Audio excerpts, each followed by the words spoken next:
famous Ohio State Buckeye. We might be in a situation where we have a superstar coach on our hands, kind of like how we did with Brian Hartline. So right from the jump, make sure they understand they're playing somebody different tonight. They're playing the Buckeye. They're playing the Ohio State Buckeye. Being the Buckeye, there's nothing better, bro. Hey, welcome to the world famous Buckeye Show right here on the Voice of College Football Ohio State channel, man. You got your guys, Cleveland Mike, and you guys, Terry, man. Terry, how you doing today, brother? Hey, bro, I'm doing really good, man. Everything's been good on my end. Just honestly, I don't got nothing new, man. I'm ready to talk about some football, to be honest with you, Mike, man. It's been a lot going on. We got a huge weekend of college football, bro. Yes, sir. Yes, sir. And it's so funny, man, because you were saying earlier that this bye week is longer than the off season. Bruh, I swear it's been longer than the off season, Mike. Especially because we've been trying to play Washington. I know we're gonna get into it, bro, but I don't know what's been going on. I've never seen Ohio State fans and just national media talk about a team the way they're talking about Washington. Like we're supposed to be terrified of this team. So I know we're gonna get into it, but it's been I can't believe how much I've been hearing, dude. I can't believe it either, man. But yeah, we definitely are about to get into this, bro. Because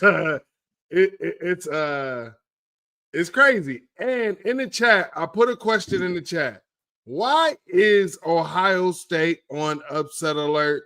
The reason why I'm asking this question is I believe if the name was Georgia, if the name was Alabama, I just believe that no one will be putting them on upset alert. This would not be as talked about game as well.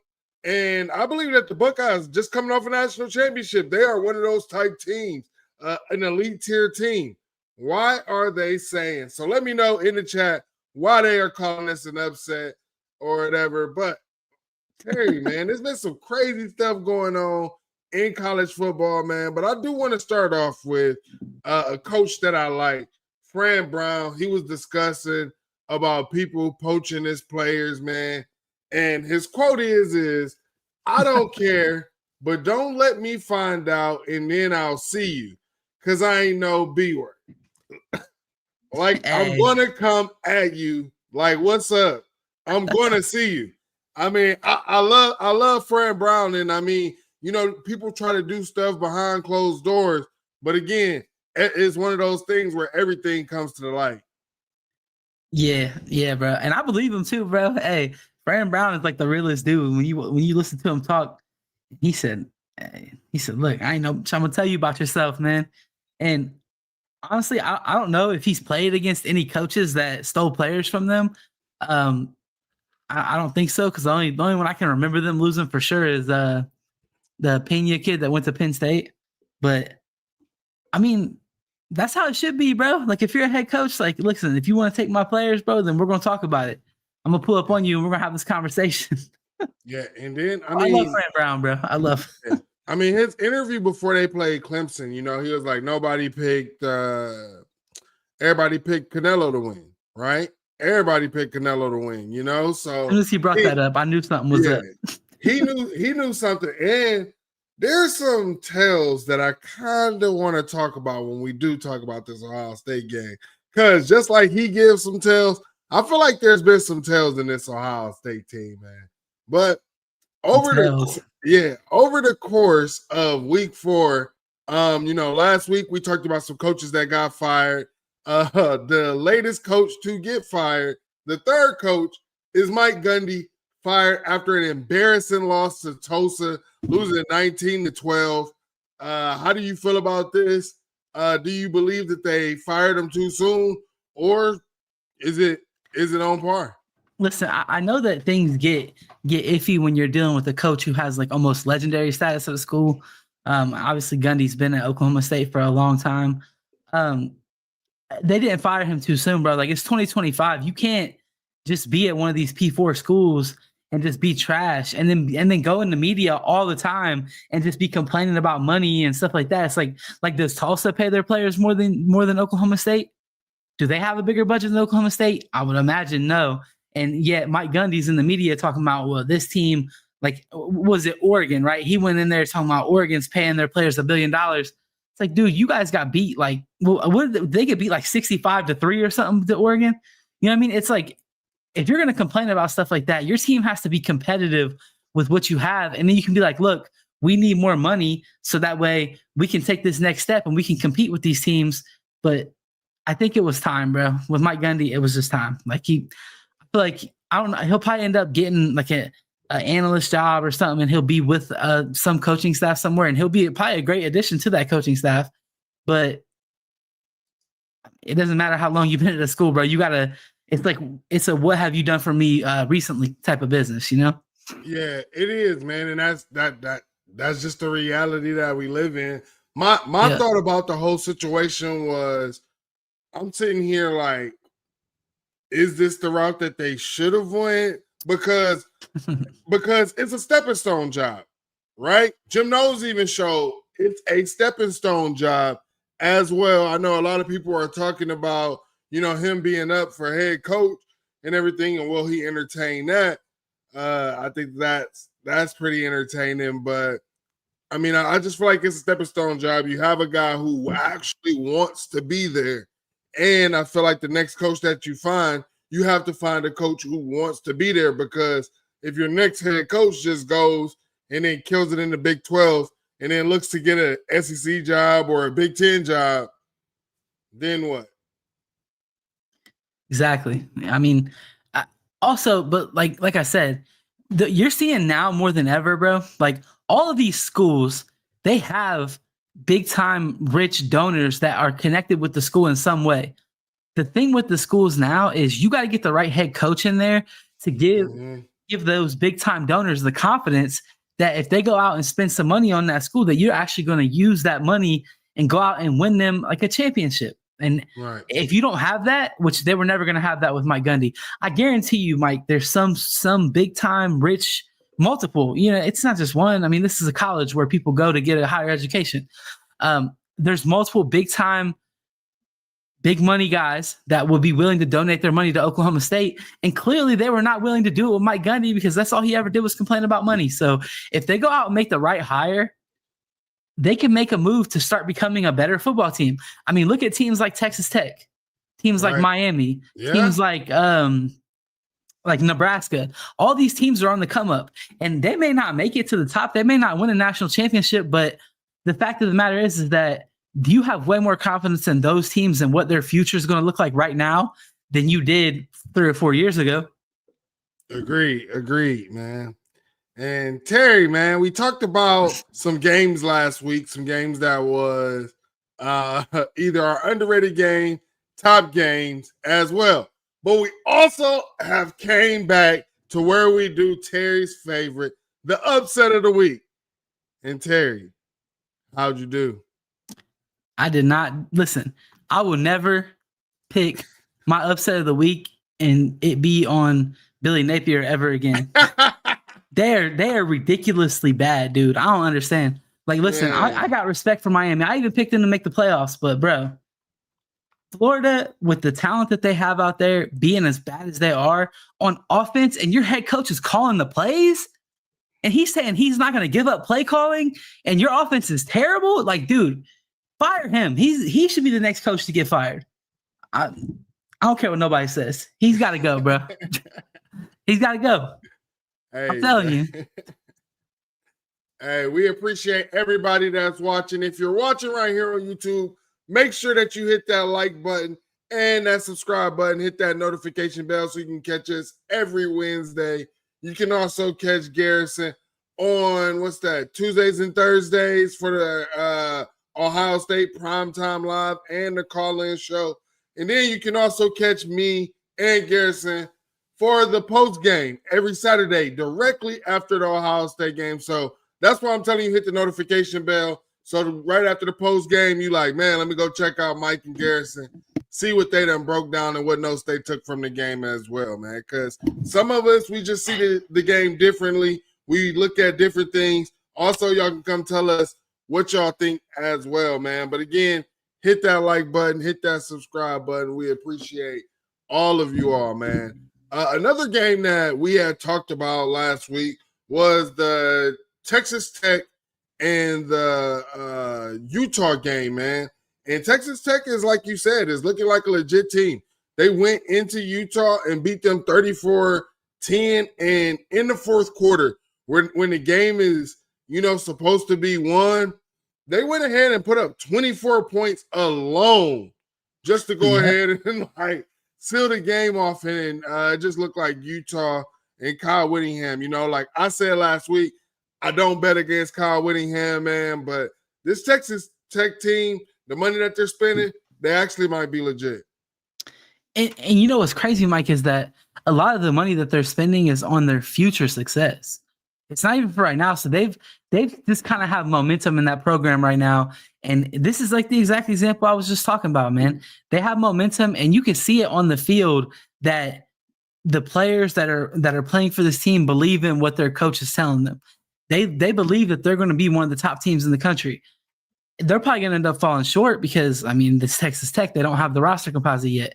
But in a couple years, they're going to have the roster composite with that same buy-in, and it's going to be a really dangerous team. Like right now, they're a dangerous team to upset anybody.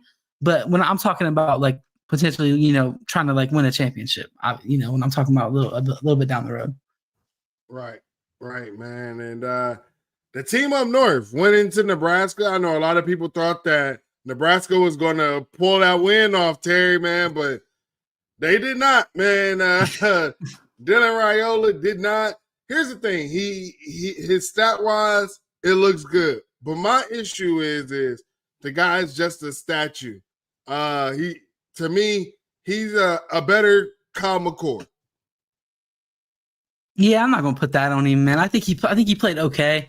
And he honestly was really the only person on his team that was really making plays on offense. So I hate to say it, bro, but Michigan's is going to be better than what I think they are just because they got that run game. For some reason, they get 2 plays a game where I don't know if the defense lines up wrong. I don't know what it is, but they get 2 plays a game where it's just like handing the ball off 80 yards, touchdown. Nobody even comes close to touching them.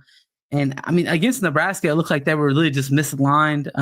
Now, I will say that I watched more Nebraska after we had our show last week, and I watched their defense, like some all-22 and stuff like that. And I did notice that, like, all right, this team is not really built to compete with like a team like Michigan. They had a lot of kind of marks in their front seven. And I think that it showed just guys getting pushed off the spot and stuff like that. Michigan played their brand of football. I've been saying this entire year that team is not built to play that brand of football, which is like that smash mouth, run the ball. I still don't think that they are. I don't think that they are against like the top teams in the country. But I do think that against some of the lesser teams, some games that they may have lost last year, and even honestly may have lost like kind of before their recent run of success, they're probably going to win those games because they now have Bryce Underwood, who's able to run the ball, and they can throw the ball a little bit. Which their wide receivers suck, but I just think that they kind of have a little thing going on with the run game with Justice Haynes, and Jordan Marshall and Bryce Underwood all running the ball. I can't knock them for having the success that they're having, bro. I was sick to see it. I thought Nebraska was going to pull it off. I wanted Nebraska to pull it off. But there wasn't really a point in that game where I thought Nebraska was going to win. Right, man. Definitely didn't look like it, especially from the start as well. Last game we're going to talk about. It seemed like a lot of people were surprised in the Illinois and Indiana game how it went. I was not surprised because I have never been a true believer in Brett Bielema.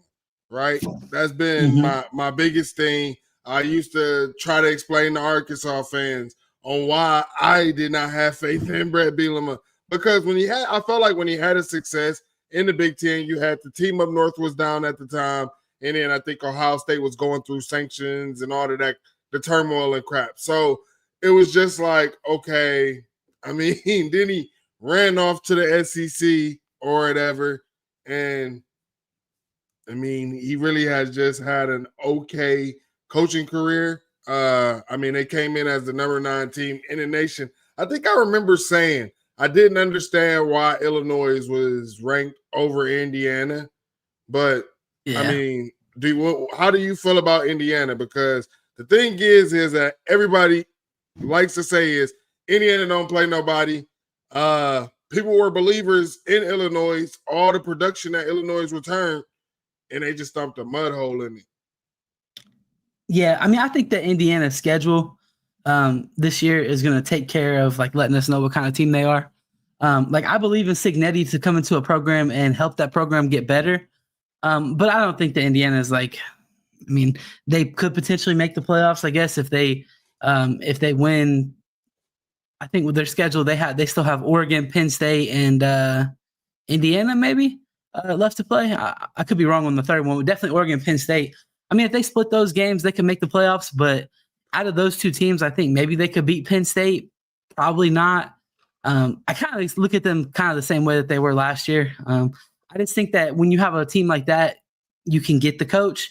You can start to build momentum, but it's going to take a while before your roster, top to bottom, is good enough to go out and beat the top teams in the nation, especially with any kind of consistency. I think that's where they're at right now. They're still stuck right there, but kudos to Signetti for bringing in the guys to sustain that success back-to-back years, because sometimes even that's hard to do when you're building, when you're building your team kind of from the ground up with the portal.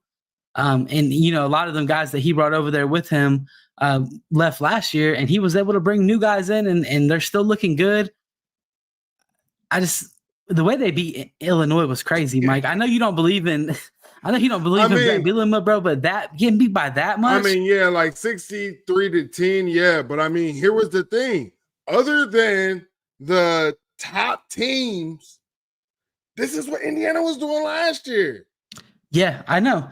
Now, I do think that Illinois was missing like their whole entire secondary in that game or something like that. Like 4 or 5 players from their secondary were injured. I don't know what the injuries are, so I can't even get into it to know if they're coming back or not.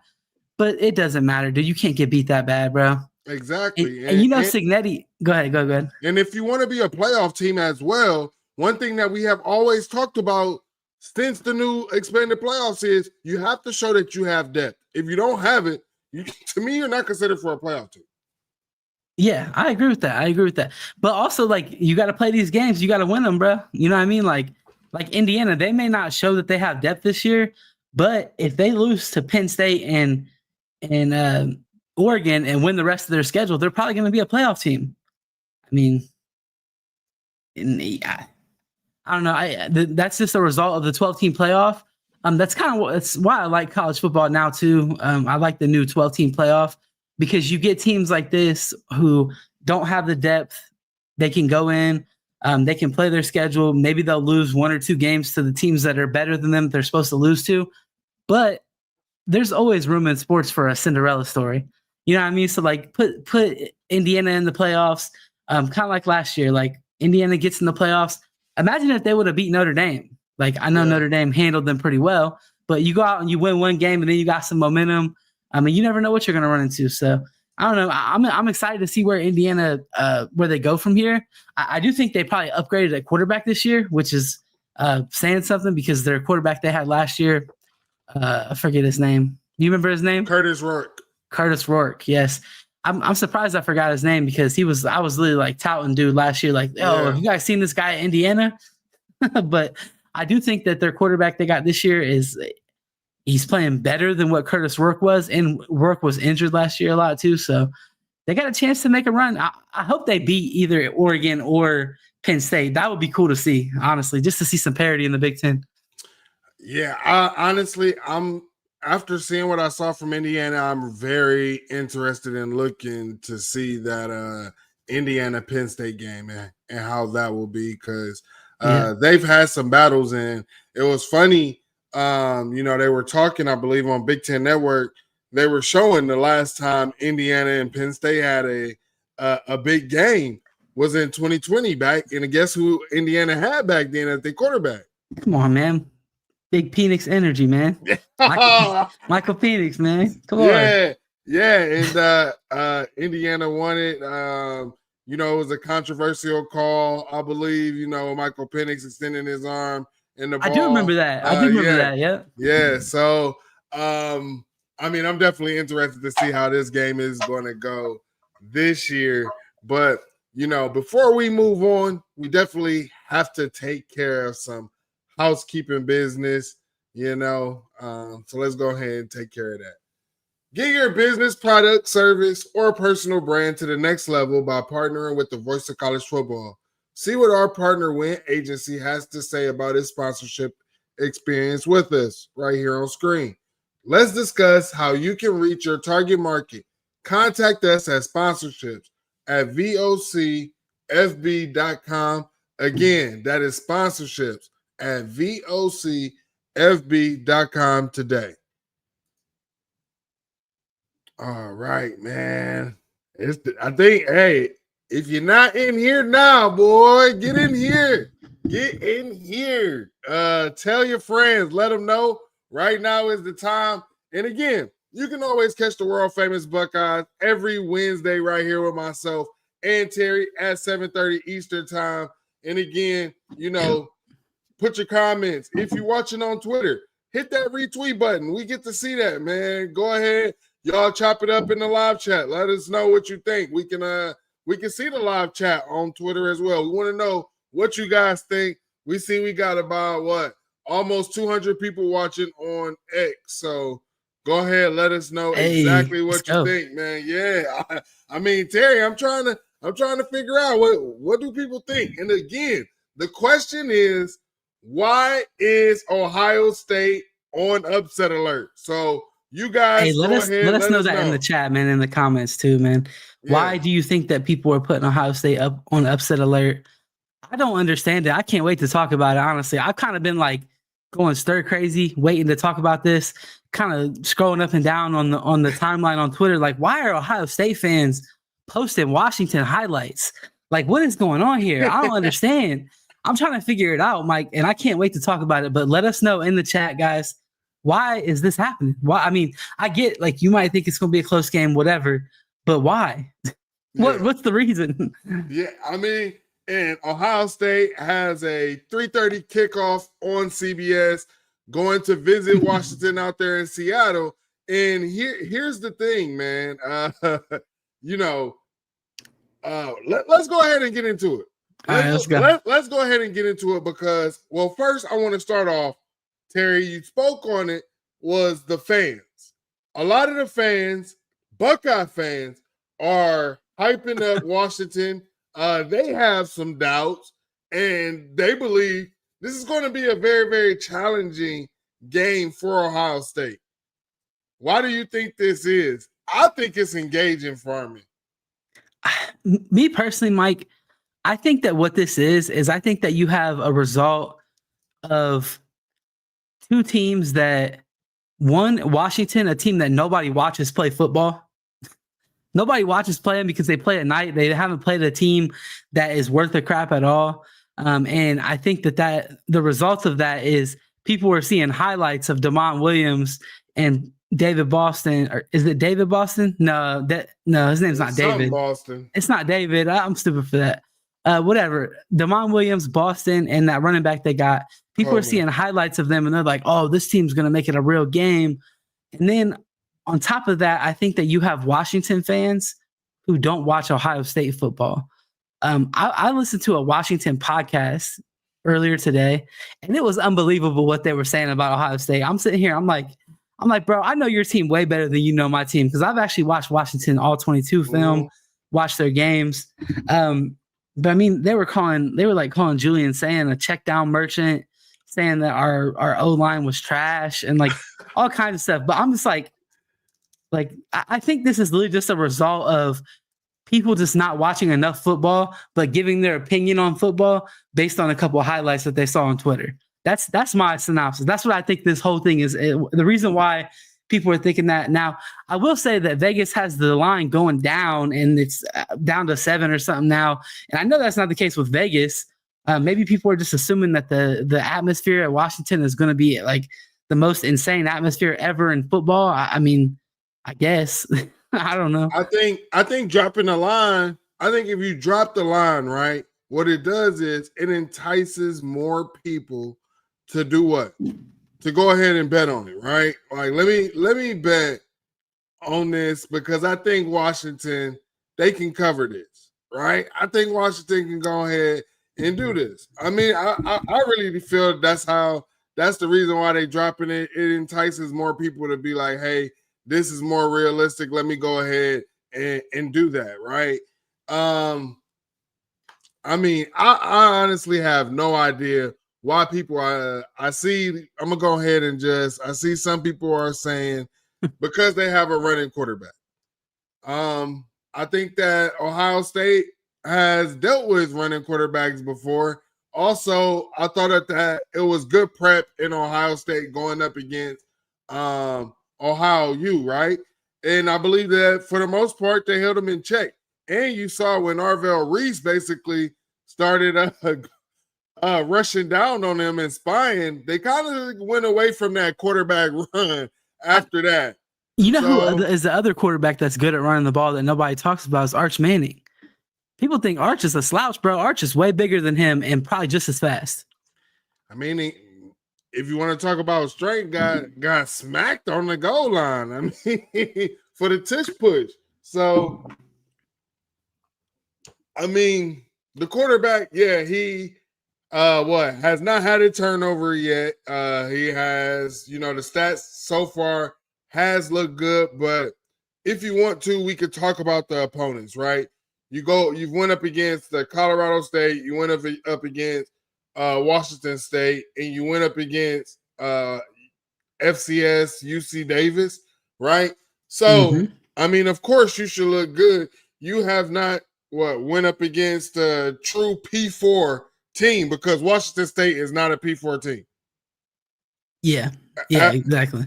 At all, man. One thing that we have learned about Washington State is people use Washington State to just get the portal to get the diamonds out the rough that they have. Maybe go and get your quarterback from Washington State. Exactly, exactly. Now, you spoke on these people been saying that they don't really understand or have watched Ohio State. Now, one thing that I continuously hear everyone speak on is they speak on our game versus Ohio University.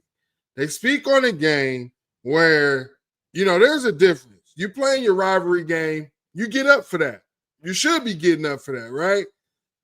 We know about these kids, and when they play these G5 schools, these lower level schools, they don't really get up for those games, right?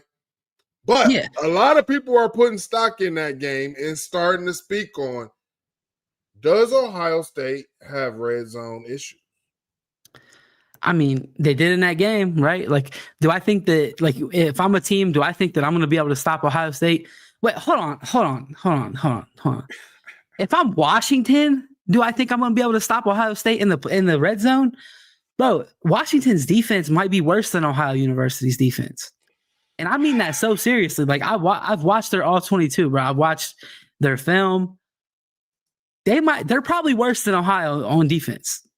Like, I listen, I know they got a couple corners. I think the one of the games that I watched, one of their corners was out, and the guy that was coming in was kind of getting torched. But also, like, is he playing? Because I don't know if that guy, I forget his name. I should have looked that up, man. Dang it. It starts with like a T, I think, his last name. But I mean, talking about that DB that they've been put. I don't know if it's rumor or what, man. I'm not even here. I mean, he already missed the game. This guy that I'm talking about, he missed the game, and the backup DB was like awful. And I mean, it wasn't against Ohio State. It wasn't against Jeremiah Smith or Carnell. Like, he was awful. So I don't know if they're going to be healthy, but it doesn't matter. Like, watching their defense, Mike. If I'm Washington, I'm not talking to Ohio State being like, you're not going to be able to score on the red zone in us, bro, or on us, because that's just not true. Their defense is not good, bro. Like, it's just not. Go ahead. I'm sorry. No, you good. I like hearing your takes, man. Here's my thing about it. I definitely watched that Washington State game, and Same. Washington State, I don't believe, has the caliber of athletes, for one, at quarterback, for two, at any of the skill positions of an Ohio State. And when Washington State You know better than that. when Washington State went empty, there was nothing that Washington had an answer or anything for that, right? Now, you take it, Washington is going to be going up against a better offensive line, better skilled guys. I feel like better everything. And if you can't hold up against Washington State, and I feel like Washington State kicked themselves in the butt. You talk about that game going into the fourth quarter or whatever, or before the fourth quarter, it was like a one-score game. And then where it got out of hand was when the quarterback threw the pick six. Yeah, and then they fumbled on the next play. Yeah, what I mean? So obviously, if Ohio State's going to do that, dude, then sure they have a chance. Like, if we're going to go out and we're just going to be weak and just throw interceptions and fumble the ball, okay, we deserve all right, sure, they can win, but I just don't see that from Ohio State. I don't see that from Julian Sand, bro. And I just don't. Their defense, when I watch it, I don't see their defense being good enough player-wise or schematically to really give Ryan Day and Hartline in this offense problems. They got Ryan Walters, and he's a big-time, likes to run man a lot. It's just not going to work, bro. It's not. I think that if there's a team in college football that you can say, look, you're not running man against this team for 70% of a game and stopping them. It's just not happening. And that's Ohio State. You're not running man, especially because we have Julian Sand, who, Washington fans don't believe it for some reason, but Julian Sand is a way better thrower of the football than Damon Williams. He might be arguably top 2 or 3 throwers of the football in college football this year. Maybe I'm overwhooping it a little bit just because I'm a fan of Ohio State, but that's the level of arm talent that you're dealing with. And then you have Jeremiah Smith, Carnell Tate, Brandon Ennis, who we haven't even seen go crazy yet, but we know has the potential. And if you're going to give me a Washington linebacker, especially a Washington backup linebacker, because one of their starting linebackers is hurt, you're going to give me that matchup versus Max Clare. All right, bro, let's go ahead. Come on. Let's do that too. Any matchup that you want to give me with this team in man coverage, I'm cool. Give me it. That's fine. I think that you're going to be in trouble, and I think that you're going to give up a lot of touchdowns if you do that. But I don't see this defense matching up with us, dude. I just don't see it. I agree. If you are just pulling up, man, again, the question is, why is Ohio State on upset alert? Let us know in the comments if you're watching on Twitter. If you are watching on YouTube, we need to know, why is Ohio State on upset alert? And again, hit that like button and that subscribe button. We appreciate you for your support. Terry, man, Ryan Day talked about this game, and one thing that Ryan Day does with these opponents is he always talks highly of the opponents, but it seems like he's been talking even more highly of Washington. And I'll tell you why I believe that is. You got a younger team. You want them to be focused and locked in, right?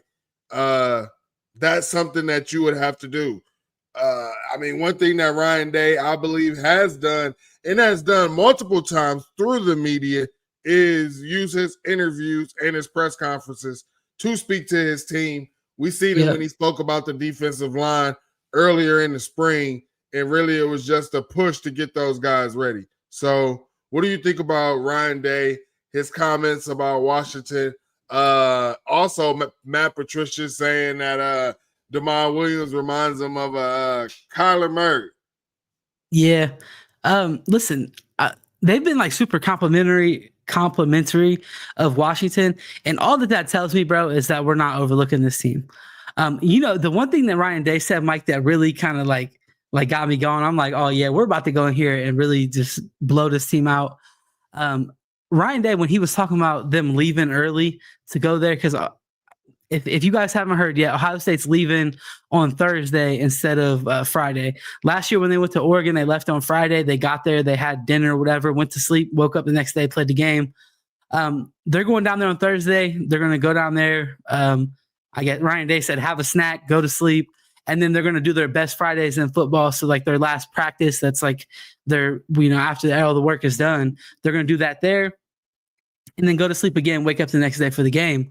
But Ryan Day compared it to the schedule that they had when they were in the college football playoffs.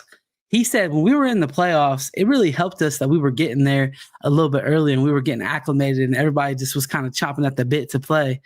And we were already there. We were not worried about traveling the day before the game, nothing like that. That quote from Ryan Day makes me feel like they're looking at this game like a playoff game. Like, we're all right, look, this is a big time matchup. We're about to go in here and give it our all. And if that's the case, dude, they're in trouble, because that mentality of that playoff team, I think that this team is capable of reaching that, and I think they're capable of sustaining that just because of the level of talent that they have as NFL players everywhere. Yeah, so you went ahead and took the point that I was definitely about to bring up, because I thought that was huge. I remember last year we were going to Oregon, and I was like, man, I hope we get there Wednesday night. You know what I'm saying? And when you think about it, it's a good thing that they're getting there on Thursday, because when you talk about if you're getting there on Friday or whatever, this is basically a noon game on the West Coast. It is a noon game. Well, noon 30. CBS big noon on the West Coast. So I'm definitely glad that they're going to be getting there early Thursday. I thought that, like you said, that was key. Now, also the tea leaves in this game that I believe one thing that they have been talking about is rotating wide receivers, which normally we don't hear. That is normally shut down. Normally it's shut down, right?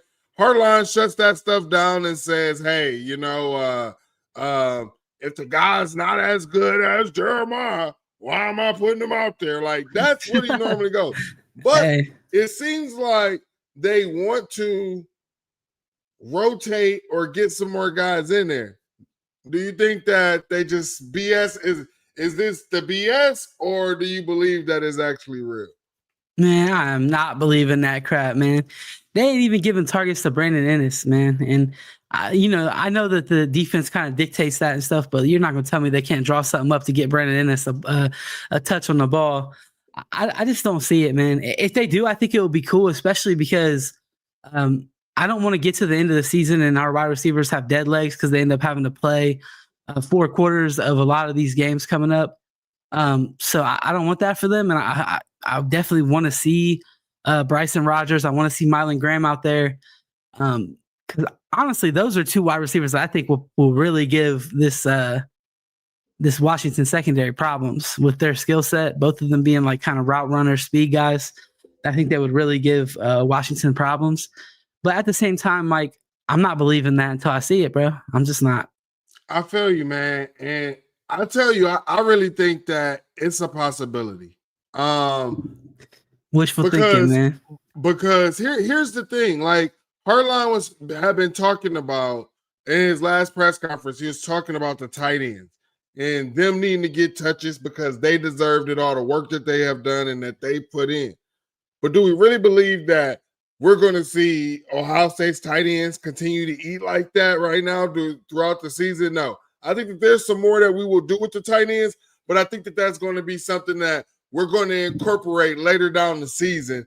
Because we know Ryan Day likes to, in the playoffs, use the tight ends, does things, but it's not really in the regular season that they normally do that. I think, like you said earlier, we want to see Max Clare. I think he'll have some favorable matchups in this game. But there was this kind of hype video that Ohio State put out. And it was almost like bombs away video, the clip that they had put out and everything. I really think that Ohio State, here's the thing, I put this up here what Aaron said, if we go tempo, then I really think it's over. I think that this team actually plays better under tempo. I really do. I mean, you have a quarterback that's built for a tempo offense. Julian's saying he's smart. He has a quick release. So if you're going to give him quick game, bro, he's hitting that all day. And that's what you do a lot in tempo. You're going to get up to the line, get tempo or get some quick game off, get some run game off, and then you take a shot. We have a quarterback built for it. We have an offense built for it. I mean, I hope we mix it up and actually do that in this game, especially with like this crowd supposed to be crazy. I think that if we do that, that can help take the crowd out of the game. You get a couple first downs in a row, and they're like, "Oh snap!" The defense is tired. They're not getting lined up. The crowd is out the game. So yeah, I agree with you. We should use that. Yeah, I mean that's the biggest thing. A lot of people have been talking about this crowd noise, and here's my thing. This was to me the same team that went out against Oregon. Yeah, it was not the same quarterback. Agree, he's going to have some adjustments, but for the most part, this is basically the same team that went out there or whatever in a hostile environment. Oregon, we played in a hostile environment in Penn State as well. I don't think that, especially like our defensive guys, the guys who got to communicate and things like that, especially on the defensive side. Also, you're giving Matt Patricia and Ryan Day 2 weeks to cook up against Washington, and then we're expecting for him to get upset. Also, let's look at his record when the team is not named the team up north. When the team is not named them, when's he losing to unranked teams? Yeah, he doesn't. Ryan Day doesn't lose to unranked teams, and that's one of the things that nobody's factoring in. Like, I mean, I get it. Like every like good run comes to an end, all that good stuff. But like, it's just not what Ryan Day does, bro. These are the types of games where Ryan Day goes out, takes care of business. You'll get one that's like closer than it should be occasionally, but you never really feel like Ohio State's going to lose it. And that's why I just have full faith that we're about to go out here and take care of business. And honestly, when teams get hyped up like this, usually Ryan Day puts a thumping on them. Yeah. Usually.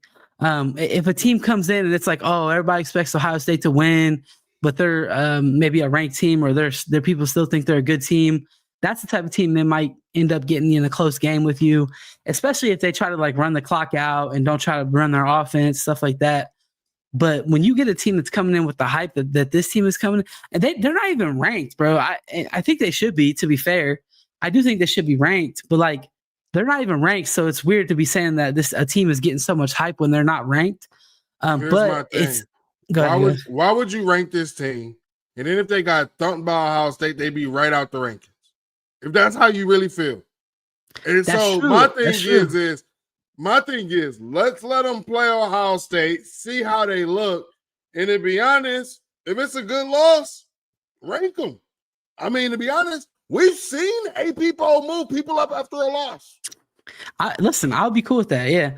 Especially because then you have that data point of them playing a good team because they don't have that yet, which is probably why they're not ranked. I mean, you look at a team who lost 6 games last year and then hasn't played anybody this year. And their total, I think, for their win total before the year was like 6 or 7 is from Vegas. But there's something to that line that they have saying that Ohio State is only favored to win this game by 7 or 7.5 now. And that to me, that's enough to say, like, look, when this is one of them teams where Ryan Day is going to be looking at them like, okay, this team is being hyped up. We need to treat this game like this is a team that's as good as us.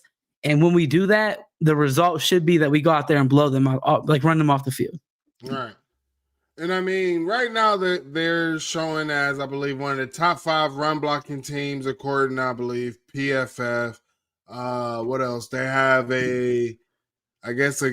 right now, people have been talking about their defense rankings and stuff, but it's just very hard for me to just actually want to speak on that when they've played the teams that they have played. Also, I've seen, Colorado State, the way that they played them as well. So, I haven't seen it, but I went and I looked at some highlights and stuff in that game. So, but I haven't actually watched all 22, so I ain't gonna lie on that. But anything else that you got that you want to speak on about Washington? Yeah, I mean, dude, if somebody's talking to you about their defense, dude, don't let them lie to you.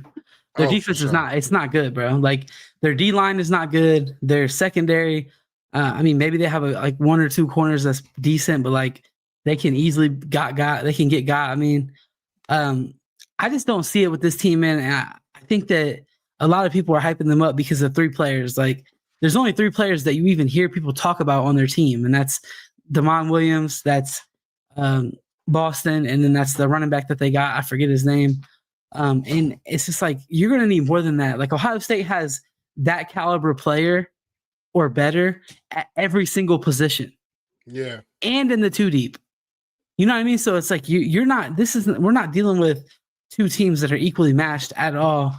And I know whatever the Vegas spread says that it is what it is, but like when you watch it, there's so many marks on their team on both sides of the ball that I just maybe I'm going to be wrong, man. I just don't see how this game can be close. I'm just going to be honest with you. Like they have guys on both sides. I mean, unless the crowd just completely like destroys 4 drives for Ohio State because they have false starts and get themselves behind the chains, I don't see how this game could be close. I'm just going to be honest with you.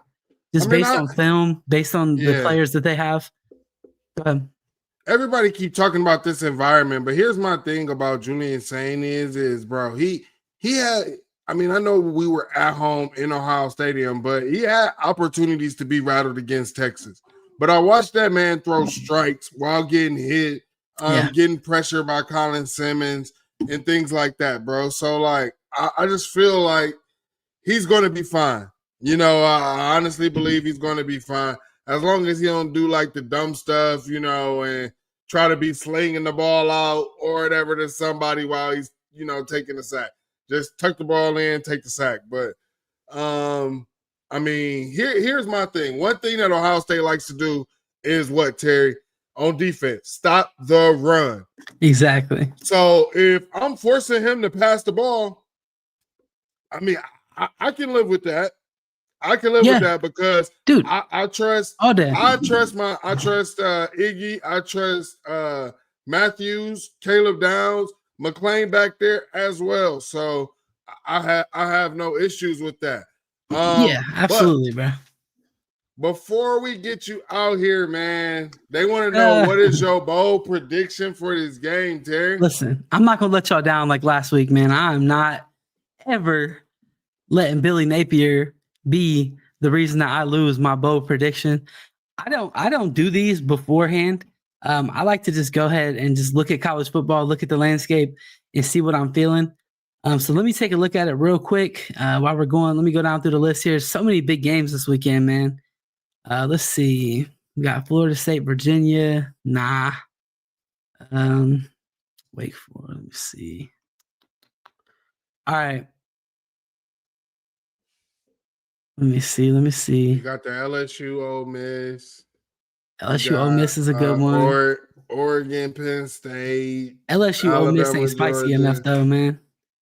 LSU Ole Miss ain't spicy enough. The Notre Dame Arkansas game. That's one. All right. I haven't watched Arkansas play. Okay. I'm not going to do that either. I'm not going to do that. TCU, Arizona State. TCU, Arizona State. Nope. Not going with that either, man. Let me see, Mike. All right. Here's my upset game. Here it is. This is the one. This one might get me in some trouble, but I'm going to go with it anyway. This one, I don't know if I believe it 100%, but I'm going with it. Auburn over Texas A&M. Oh, my goodness. Auburn over Texas A&M. That's what I'm going with. I knew you were about to pick that. You was trying to steer me away from it, Mike. You must know something. I knew you was going. Literally, I'm looking at it. Like, I ain't even got to move my mouth. I'm looking at it. Yeah, 3:30 kickoff at Kyle Field. Yeah.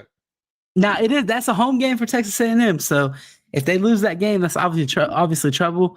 But I don't think that Texas A&M is like some unbeatable team this year. And I think that Auburn can do it. I'm going with that. Auburn over Texas A&M. I got you, man. And also, score prediction for the Ohio State game. All right. So I put a score prediction out on Twitter earlier just on somebody's random post. So I'm just going to stick with it. I'm going to say this game finishes 38-17. 38-17. And honestly, looking at that, I almost feel like Ohio State's going to control the game the whole game. And then whatever happens late in the game, you know how things happen. It's going to get to 38-17. All right. I'm actually feeling like this game is going to be, you saying 38. Something is telling me 42-13.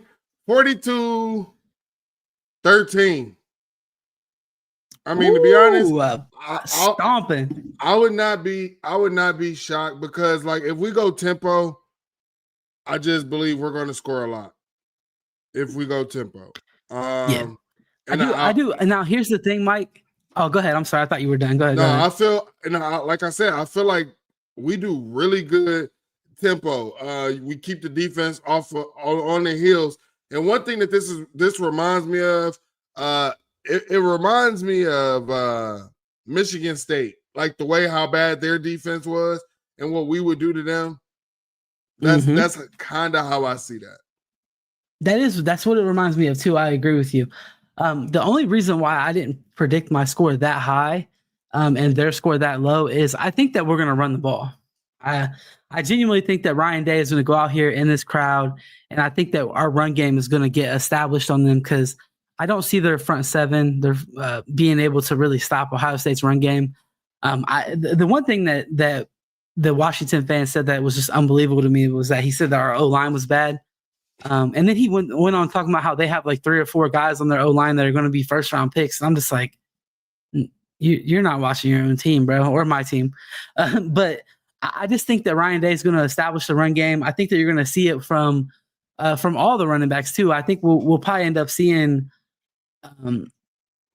all 3 of them play. And I think that all 3 of them are going to have success just because our O-line is going to dominate this game. And I think that Ryan Day kind of wants to play a little bit of that clock management game this year. So I know, we want to see tempo, and I hope that we use it sometimes just to keep them off balance, or like if we get a personnel grouping we like on the field or something like that. But overall, I feel like Ryan Day is going to probably try to control this game, control the clock, run the ball, and take care of business and keep the crowd out of the game the whole time.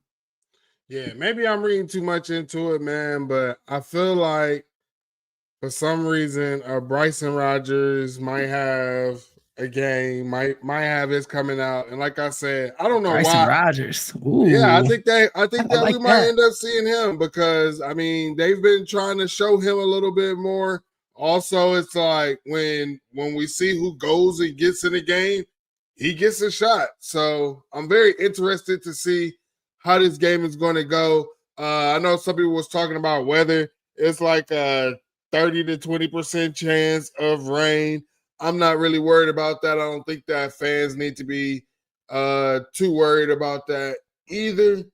It'll be a good game, man. But we're going to get Terry out of here. We're going to talk about some underrated games, and we're going to talk about the top games this week, man. So, Terry, before we get out of here, let the people know where they can find you. Yeah, just at CFB_stop on Twitter. That's where you can find me at, man. I appreciate you, Mike. I appreciate everybody for watching. Hit the like, subscribe, all that good stuff. Like I said, I think Mike is staying on with you guys for a couple more minutes here. I do got to hop off, just some daddy duties I got to take care of, but it's 5 minutes early, man. Cut me some slack. All right. It was real good talking to y'all for real. Big time weekend of college football, man. Make sure y'all watch these games because I'm about to watch them, and we're going to have a lot to talk about next week. And we're going to know a lot more about a lot of teams. So, you got anything else for me before I get out of here, Mike? No, Terry, we appreciate you, man, and everything you do, man. And we'll be back at it next week, man. So appreciate you, Terry. All right, later, y'all. I'm out. Like I said, Mike, finish strong, brother. All right, man. Check Later, this commercial out, and we'll be right back to the show. College football is even more exciting when you've got some action on the line, and the games are even better when you're cashing in. And the Voice of College Football is the place to be to get the greatest value. Start with my picks. 75% against the money line, 58% against the spread, and I've got a 40-plus year track record. 11-0 in the college football playoff for me last year against the money line, 8-3 against the spread. And I'm just the warm-up act. Steve Merrill of Wager Talk is our ace in the hole, show stopper. 7 years with the Voice of College Football, over 30 years in the industry. Steve gives us analysis on all the big games, but you can't miss Steve's weekly under-the-radar pick. 28-12 against the spread the last 3 years. You also get picks from some of our top analysts here at the Voice of College Football, including Corey Bratta, Matt Zemek, and Steve Dace. Check out those numbers. Become a YouTube or Patreon member for just $99 per month. Go to the main channel on YouTube, click Join, and then select the betting tier. Do the same thing on Patreon. Make 2025 a winner now. All right, participants must be 21 or older. If you have gambling problems, call 1-800-GAMBLER, man. Again, we got some great games coming on, man. And again, our Buckeyes, I think, like I said, is going to take care of business and remind everybody why Ohio State is Ohio State. But my underrated game that I wanted to talk to you guys about is Notre Dame at Arkansas. I think that this could be a sneaky game. We've seen Notre Dame come out shaky now. The offense looks like it still is getting its stride. But we have seen Notre Dame's defense look a little bit shaky. And I believe Arkansas as well has a shaky defense.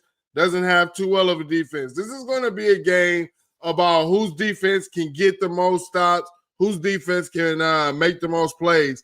But Arkansas does have a good offense with offensive coordinator Bobby Petrino.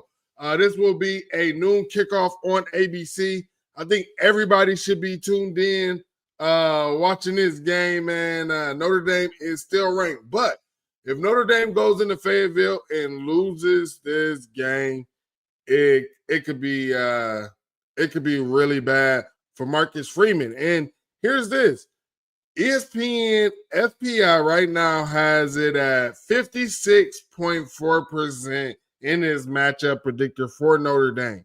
So they have Arkansas with a 53.6% chance. Really, to me, what this is saying is that this is a pretty evenly matched game.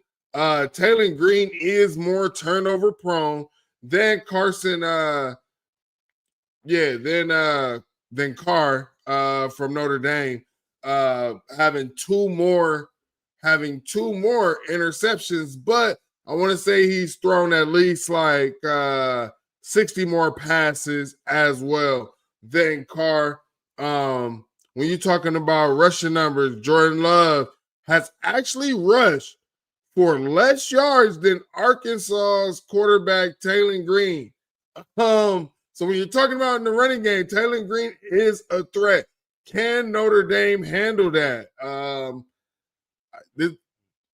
Arkansas is going to come at them with everything they got. Let me know what you all think about this Notre Dame-Arkansas game. It is my underrated game. I think Notre Dame should be able to pull it out. But again, early in the season, Notre Dame has its issues, man. So we got to hear Terry's upset. He believes that Auburn is going to go ahead and upset Texas A&M at home. Let's see. But big games going on. I say before we talk about the one in the Big Ten, let's just go ahead, do a little dive into Alabama at Georgia, 7:30 kickoff on ABC. I don't really know how I really want to pick this game. I'm going to pick Georgia right now just because we've seen Alabama and how they came out. But Georgia is known to have, the same problem, and Kirby's known to have the same problem as what Ryan Day has. They have got their one win, but they still take L's to those teams, man. Right now, Georgia is looking like the favorite when you're looking at the betting line, 3.5 favorite at home. So this is really a pick'em game if it was on a neutral field, because betting sites, they give you basically a 3-point spread already if you're at home. I don't know why, man. Georgia, their defense always somehow it comes alive in the second half. They make really good adjustments as well. We've seen them, Alabama beating the heck out of them last year, and then they crawl back in the second half. Ohio State fans, we've seen Georgia where we're up 2 scores on Georgia and they reel back in the second half. At home, night game, electric atmosphere. But here's the thing. Ty Simpson is not a bad quarterback, and he actually looks pretty good. if he finds his stride and he finds the chemistry with those wide receivers, it could be a long game. But here's the biggest issue for Alabama. They have been having issues with their rushing attack. If Georgia doesn't have to worry about Alabama running the ball, then I think that will be a struggle for Alabama going into this game.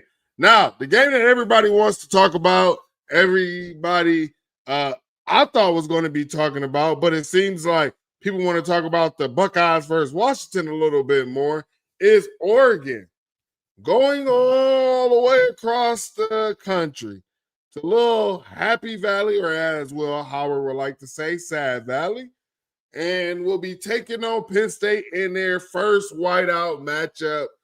This will be a 7:30 kickoff on NBC.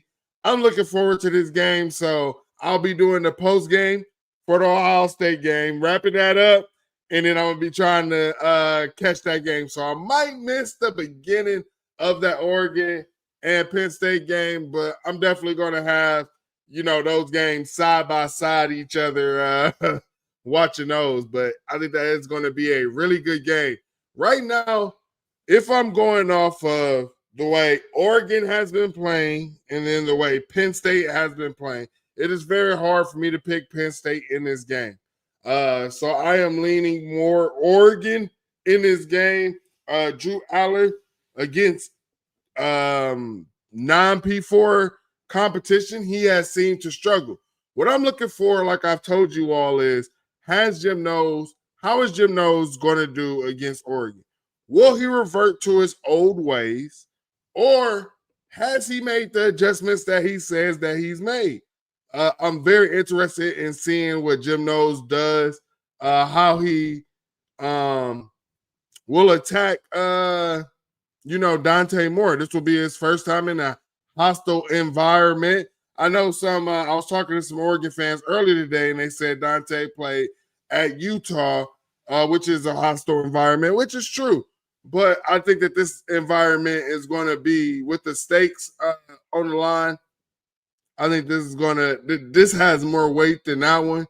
Here's the thing, Penn State fans, they like to talk about their whiteout, the crowd factor. It is a factor. But are your wide receivers going to come alive in this game? That's what I want to see. If Oregon dedicates to stopping the run, can Drew Aller put the team on his back and go ahead and proceed to win? Now, I don't know. Oregon didn't stop the run last year. So could this look like the Big Ten championship game again? I have no idea. I'm very interested in seeing this. I am picking Oregon to win this game. Dante Moore has looked really good. The defense has looked really good, and it looks like they do pretty good in the run game as well. So we'll see. Is Oregon going to come out sluggish? I don't know when they're heading out there. Maybe they might need to, do what the Buckeyes doing. Don't go out there Friday. Go out there Thursday. Hang out in Sad Valley for a little bit, but be happy while you're there. Don't be sad. But this is a 7:30 kickoff on NBC. Let me know, which team are you guys picking? Are you picking Oregon? You picking Penn State? My guy Aaron says Oregon is more explosive than Penn State. I think Oregon gets them in that one. And, Dan Lanning, these type of games, he likes to have his team up for these type of games as well. It's just, like I said, it's very hard for me to pick Penn State right now, other than the fact that they have the home field advantage. They'll have the whiteout, which is an advantage. But if I was going to go and say neutral site, I would pick Oregon. And most of the time, that's based off of the players, matchups in that, and that's where I'm just going to go. I know home field factors in a little bit more, but I like to speak on what's actually on the field. So we'll see. We'll see. I mean, the last time these guys battled out, Oregon DBs did not do too well, but Oregon says their DBs got better. they're going to be tested. Penn State said their wide receivers got better. They're going to be tested. So this is a very interesting game. I will say Penn State has more pressure. Oregon could lose this game. They could beat Indiana because Indiana will be ranked. Go to the Big Ten championship, whether they win or lose in that, they'll still make it to the playoffs. Penn State, they now have Oregon. You got Indiana, which I think is still going to be a real test. And you have Ohio State. This is a must-win game for Penn State. This is a must-win game for James Franklin. You're coming off of a bye. I mean, Jim Knowles should cook. They've been saying he's the best defensive coordinator in college football.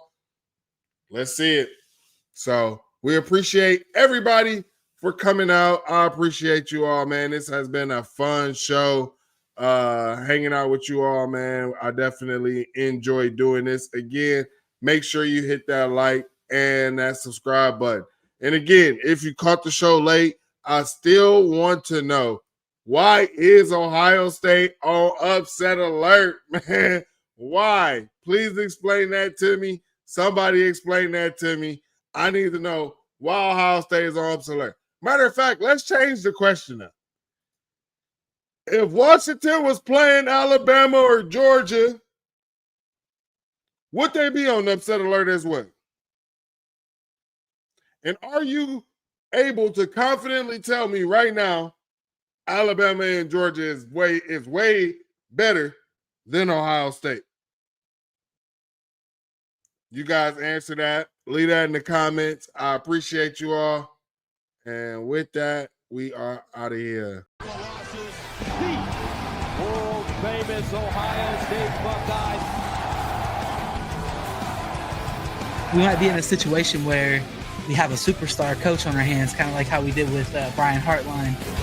So right from the jump, make sure they understand they're playing somebody different tonight. They're playing the Buckeyes. They're playing the Ohio State Buckeyes. Being the Buckeye,